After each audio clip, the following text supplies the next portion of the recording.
राधे राधे दोस्तों, और स्वागत है आपका मेरी एक और नई वीडियो के अंदर। दोस्तों, आपको और आपकी ये परिवार को मेरी तरफ से रक्षाबंधन की हार्दिक शुभकामनाएं। दोस्तों, ये है एक मेरे हाथ के अंदर राखी। और कभी आपने ऐसा सोचा कि ये राखी है, एक अपने बहन अपने ये भाई को ये राखी ही क्यों बांधती है? ये परंपरा है, ये कब से ये चली हुई आ रही है? कभी आपने ऐसा सोचा है? तो चलिए मैं जो है आपको एक इसके बारे में कुछ बताता हूँ। तो दोस्तों, ये पूरे शहर के अंदर इतने उत्साह से बनाने जाने वाला ये जो त्योहार है रक्षाबंधन, ये कोई एक बहन को अपने ये भाई से जोड़ने का ये जो है अच्छा संबंध नहीं है, बल्कि ये जो है पूरे ये परिवार को जो है इकट्ठा रखने का एक अच्छा जो है संकेत है। रक्षाबंधन कब और क्यों आरंभ हुआ, इस संदेश के अंदर कुछ ये कथाएं हैं दोस्तों। तो फिर शुरू करते हैं भगवान विष्णु से। इस कथा के अनुसार दैत्यों के राजा बलि ने कम से कम इसने जो है 110 यज्ञ पूर्ण कर लिए थे, जिसकी वजह से जो ये सारे जितने भी ये देवताएं थे उनके अंदर एक ये डर बढ़ गया था कि ये जो है अपनी शक्ति से स्वर्ग लोक के अंदर राज ना कर ले।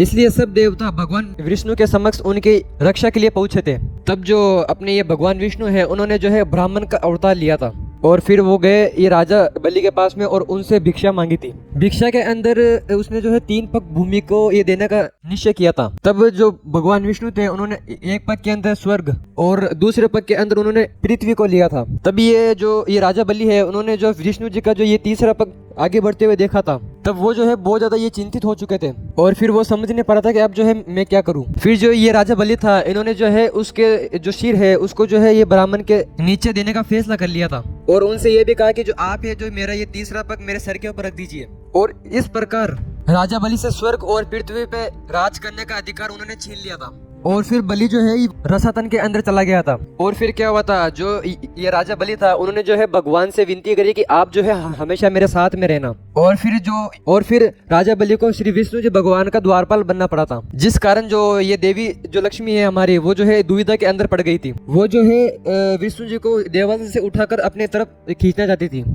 तब उनको जो है नारद जी से इस बात का समाधान मिला था। लक्ष्मी जी ने राजा बलि के पास में जाके उनको जो है राखी बांधी थी और उसको जो है अपना ये भाई बना लिया था। और उपहार के अंदर उन्होंने जो है अपने ये पति विष्णु जी को मांगा था।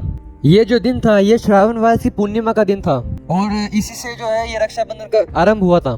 रक्षाबंधन क्यों बनाया जाता है, इसकी जो एक ये कथा है ये भविष्य पुराण के अंदर भी स्थित है। इस कथा अनुसार ये प्राचीन काल के अंदर 12 वर्षों तक देव और असुर के बीच में संग्राम होता रहा था और इस युद्ध के अंदर अपने जो ये देवता है उनकी हार हो रही थी। और फिर क्या हुआ, इंद्र जो देव थे वो जो है गुरु बृहस्पति के पास में पहुंचे थे।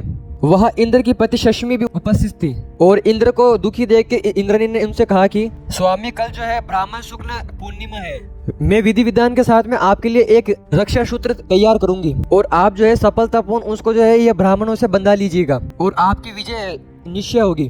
और फिर अगले दिन इंद्र ने जो है ये रक्षी के कहे अनुसार वो जो रक्षक है वो है बृहस्पति से अपने हाथों के अंदर बंधवा लिया था और इसी प्रकार से जो ये अपने जितने भी ये देवता है उनसे जो है रक्षक हुई थी। और दोस्तों, मैं आपको बताऊं कि अगली कथा जो है ये महाभारत से जुड़ी हुई है, जब भगवान श्री कृष्ण से ये जो शिशुपाल है उनका वध अपने चक्र से किया था और जो फिर है उनकी ये मृत्यु होने के बाद में उनका जो चक्र है उनके पास में दोबारा से आ गया था। तो फिर उनकी जो उंगली है वो आधी ये कट गई थी। तब ये पांडवों की जो पत्नी थी उन्होंने जो है अपनी ये साड़ी का एक ये किनारा तोड़ा और उनके जो है हाथों के अंदर बांध दिया। तब भगवान श्री कृष्ण उनसे ये खुशी हुए और उनको जो है एक वध भी दिया था कि वो जो है सारी उम्र द्रौपदी की रक्षा करेंगे। और आप सब लोगों को तो बताइए कि श्री कृष्ण जी ने जो है द्रौपदी की जो ये साड़ी थी उसको जो है मतलब ये लंबा करते गए और आपने तो ये जो है ये कहानी अच्छे से ये सुनी होगी दोस्तों। तो दोस्तों, यही थी ये रक्षाबंधन से जुड़ी हुई कथाएं। उम्मीद करता हूँ कि आपको जो है ये सब ये चीजें ये समझ में आ गई होगी। तो मैं मिलता हूँ इसकी नेक्स्ट वीडियो के अंदर, तब तक के लिए जय हिंद, जय भारत, जय श्री राम।